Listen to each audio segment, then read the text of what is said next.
L'arrivée des beaux jours favorise les activités extérieures comme le jardinage, le barbecue ou la baignade.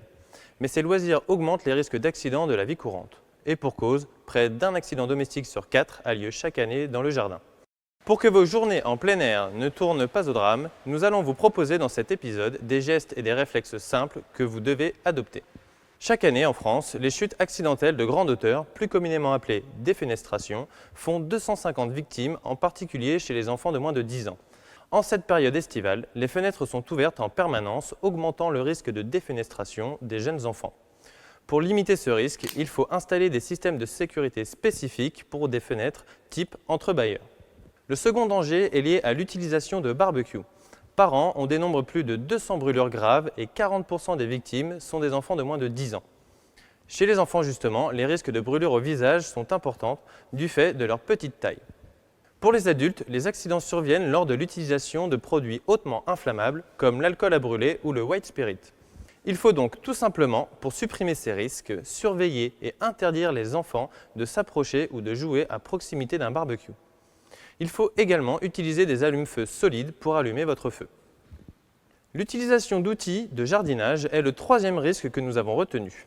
Taille-haie, tondeuse, sécateur, râteau sont autant d'ustensiles pouvant causer des plaies graves si vous les utilisez sans protection et ou si vous manquez de vigilance. Afin d'empêcher au maximum les accidents, nous vous conseillons de mettre systématiquement des gants, des lunettes de protection et de porter des manches longues. Lorsque vous avez besoin d'enlever l'herbe accumulée sous la tondeuse, coupez systématiquement le moteur, débranchez l'alimentation électrique ou l'arrivée d'essence et ce n'est qu'à partir de ce moment que vous pouvez enlever l'herbe. Ne laissez jamais les outils à même le sol. Une personne ou vous-même pouvez marcher dessus. Si vous êtes amené à travailler en hauteur, stabilisez votre échelle. L'idéal est qu'une personne la tienne.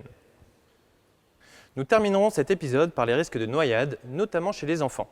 Chaque année, une dizaine d'enfants de moins de 6 ans meurent dans des piscines privées familiales. L'enfant aime explorer son environnement, souvent à l'insu de ses parents, et il est attiré par l'eau et ses scintillements. Outre le décès par noyade, de nombreux enfants conservent des séquelles d'un accident de baignade, comme des atteintes d'ordre psychologique ou neurologique par manque d'oxygénation du cerveau. Pour limiter les risques de noyade, la loi impose aux propriétaires de piscines depuis 2004 l'installation d'au moins un système de sécurité type barrière, alarme, bâche ou encore abri de piscine. Attention, ces systèmes ne remplaceront jamais la vigilance et la surveillance des parents. Nous venons de voir qu'avec des gestes simples, l'installation de systèmes de sécurité et de la vigilance, vous pouvez éviter le pire. Alors agissez.